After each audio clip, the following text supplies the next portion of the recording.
One of the most important things to remember about this crisis that we're going through right now is that it is a regime failure of archaic policy, and what we need to save our friends and our loved ones and our community is a change in that policy. We are not criminals. We are not terrorists, Vancouver Police Department. We are simply those who love and care for the people who are close to us.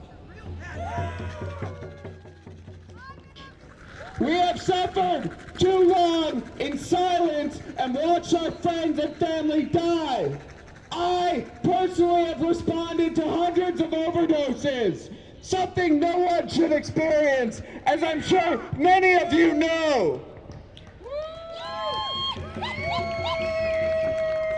This morning we submitted a Section 56 exemption to this Controlled Drugs and Substances Act so that we can do exactly what we are doing today, which is saving lives, yes. But what are we doing? We are taking illicit drugs and we are testing them and we are labeling them and we are putting them back into the market so that people know what they are getting so they do not overdose and die. We are not making any money. I do this for free because I care. My name's Robert Williams, and I've been asked to come and share and acknowledge the host nations, the Squamish, the Musqueam, and Tsleil-Waututh. Our family in North Van is the Baker family and Squamish, and we're related to all of the host nation tribes. I was fostered by them since I was 6.5, and I learned my language and my culture there, and connected me to my Kwakwaka'wakw people. Where culture saves lives, and we come down here to pay tribute to all of our loved ones who have been killed mercilessly by a contaminated drug supply. We have lost many dear loved ones in our family and in our neighborhood, people who we care about, people who are loved and respected. We wanted to pay tribute in memory and honor them, and we want to demand change for our families and our people who are surviving genocide and oppression. All of my people, I just want to say thank you again to Vince, to Simona and Eris for inviting me to come share today. I want to say I love you guys.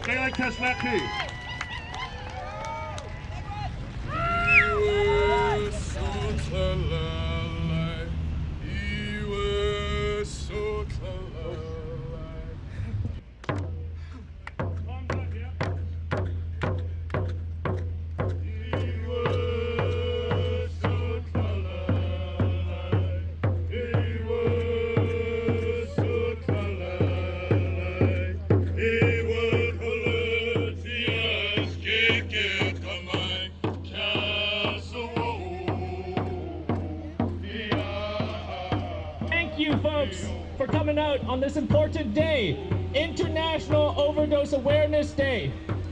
We honor those who have lost their lives to this unjust war on drugs.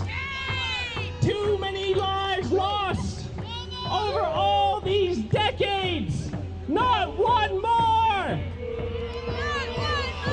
Say it again, not one more!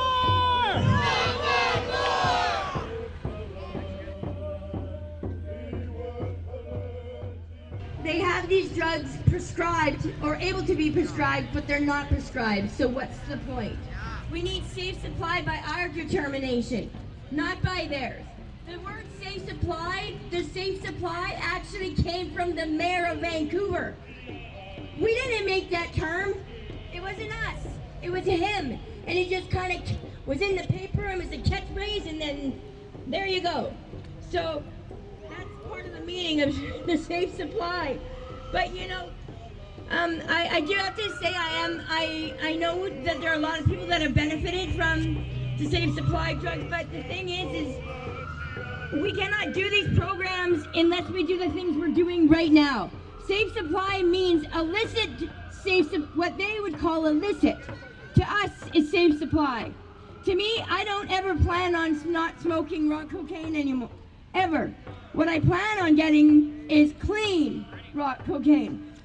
Maybe one day I won't use, quote, opiates or fentanyl, but you know what? I don't think so. I want prescription heroin. And what's stopping it is the government.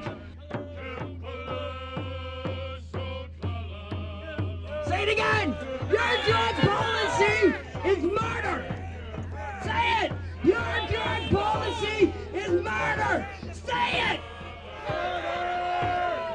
And I want you, when you leave here, to remember every single person you see is just like you. Just like you. Okay? There is no difference. So if you have a minute to stop and help, you gotta do it. We are the only ones who can save ourselves. Our community, we can't look outside. The change is in us. Come together just like they said in the Beatles. And on that note, I'm gonna tell you how much I miss my family. But I will keep fighting because every heartbeat I have is them. And every step I take is them. And every time I smile and dance is them.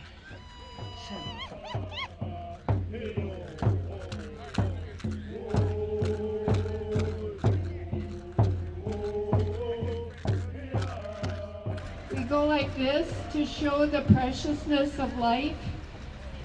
And what we have to do, and what you guys are all trying to do today, is show that everyone's life is precious. It's not just people whose lives are threatened by COVID that are precious. It's people whose lives are threatened by poison drugs are precious.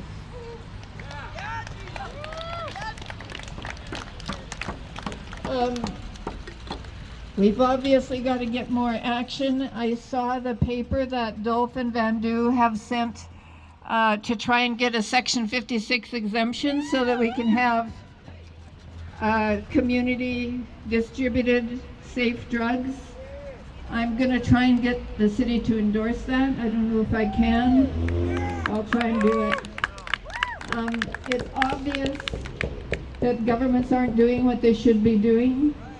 And there's this little thing happening now in other parts of the city where people are setting up little cupboards, and the people who can afford to put food in there, and the people that need food come and take it out, and they have these little signs saying no shaming, take what you can, give what you can. And that's what we need to do with drugs if the government won't do it. And I think this application for the Section 56 exemption is the way to go, and I'm hoping we can build some support for it. And I'll just end by saying what I always say: you have to keep up the pressure. That's the only way we get anything. But if you look at how we got safe injection sites, we started when they were illegal and now they're legal, so we have to just keep this up. We start with drugs when they're illegal, we start handing them out illegally, and they become legal. Thank you.